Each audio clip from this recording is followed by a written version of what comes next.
Como o Evangelho lida na questão do divórcio? Quais foram os ensinamentos que Jesus transmitiu acerca do divórcio? Em Mateus capítulo 19, versículo 1 ao 12, os fariseus, experimentando Jesus, perguntaram assim, no verso 3, aproximaram-se dele alguns fariseus que o experimentavam, dizendo, é lícito ao homem repudiar sua mulher por qualquer motivo? A pergunta é lícito repudiar a sua mulher por qualquer motivo? Mateus capítulo 5, versículo 31. Também foi dito, quem repudiar sua mulher, dê-lhe carta de divórcio. Por que Jesus falou isso? Porque havia um costume entre os fariseus e entre o povo de Israel, que era repudiar a sua mulher por qualquer motivo. Se a mulher tinha uma unha feia, um dedo feio, um braço torto, um olho meio caído, um cabelo assim assado, por qualquer motivo a mulher era repudiada. E o homem poderia casar com outra, se ele quisesse. A questão para o homem estava resolvida. Por quê? Porque ele poderia casar com outra mulher, sem problema nenhum. Isso não era problema. Essa questão moral não abatia sobre o homem, mas simplesmente sobre a mulher em si.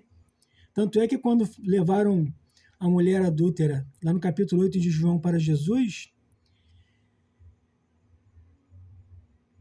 todos ficaram assim, imaginando, mas cadê o homem? Cadê? Só trouxeram a mulher, não trouxeram o homem? Se ela adulterou com alguém. Não é isso? E Jesus falou, quem não tem pecado, atire a primeira pedra. E foi saindo um por um, cada um olhou para dentro de si e pensou assim, caramba, eu tenho muito pecado. Eu não posso cometer essa hipocrisia. E foi saindo um por um e a mulher falou, e o Senhor não vai me condenar? Porque Jesus perguntou a ela, cadê os seus acusadores? E Jesus falou, nem eu te condeno, vai e não peques mais. Então a questão se abatia acerca da mulher. Então a pergunta foi, é lícito ao homem repudiar sua mulher por qualquer motivo? Não estava falando de divórcio. Lá no capítulo 5, versículo 31, Jesus fala, aquele que repudiar, dele carta de divórcio. Por quê? O divórcio já era uma lei que foi promulgada por Moisés.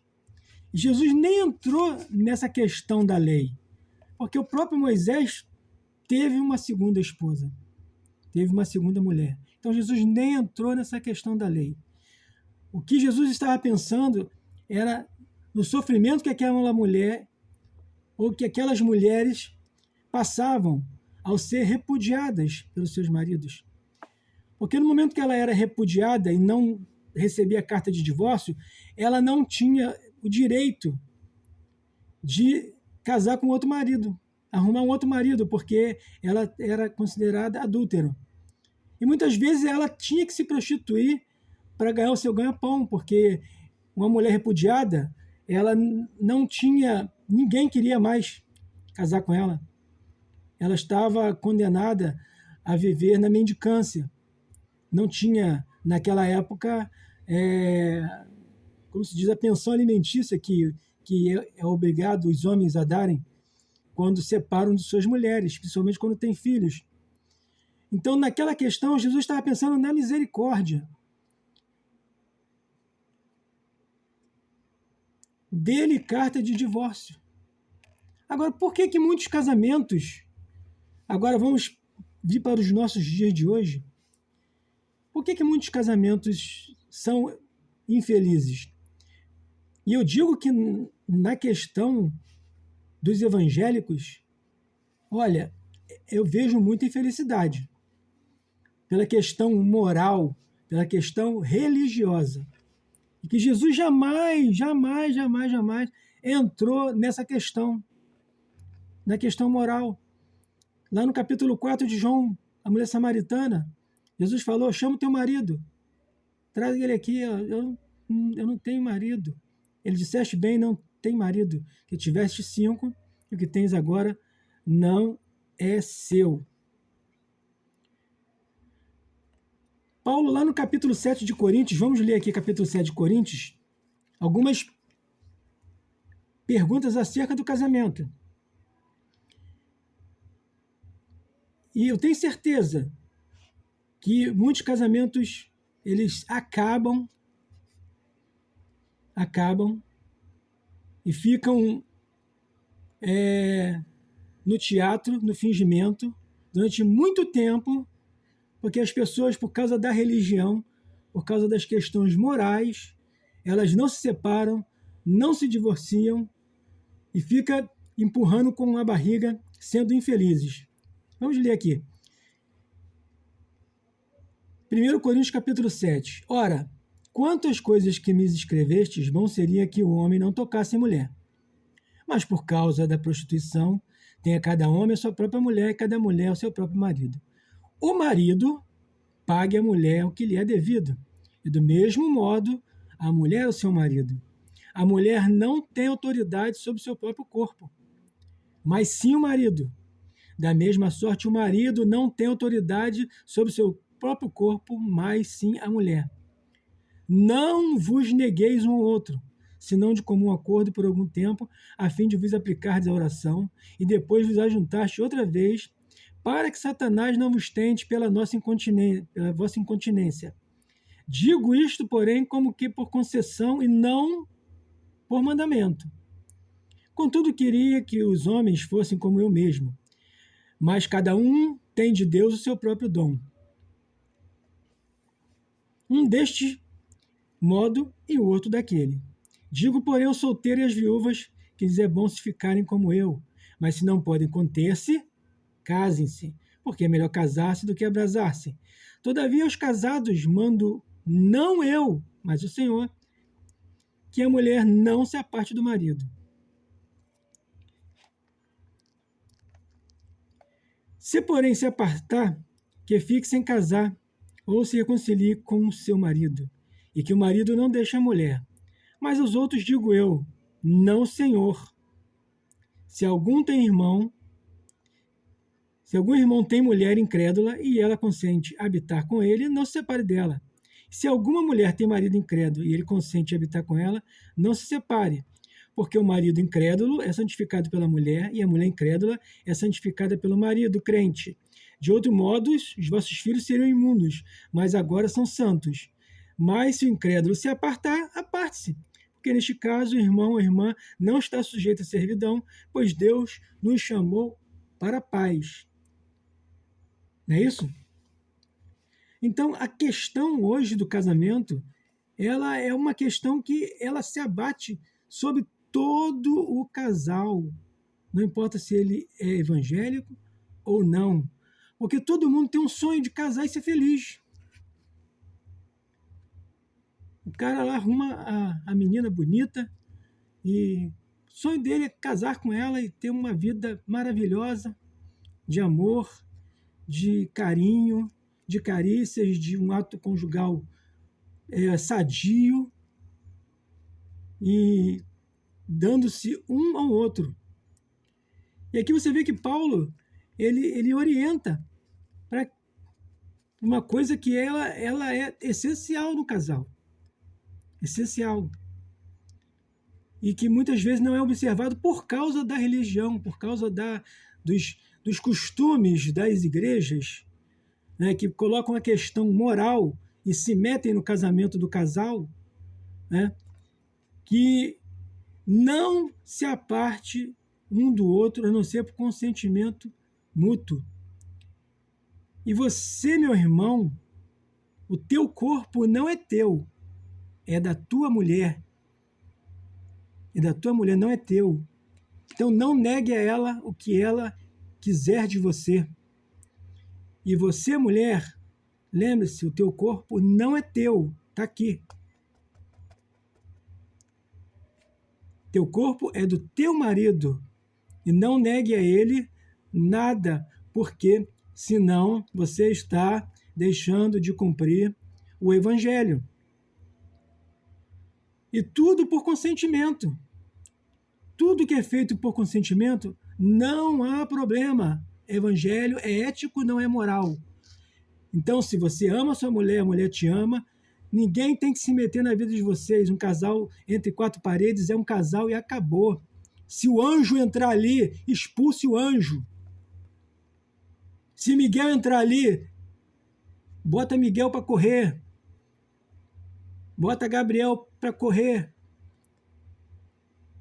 Deus os uniu a um amar o outro e pagar o outro a devida benevolência. Se é que vocês estão me entendendo. Porque não adianta ficar fingindo na igreja um comportamento moral. Amem-se um ao outro, deem-se um ao outro, não vos negue um ao outro. Porque no mundo aí tem mulher atrás de homem adoidado.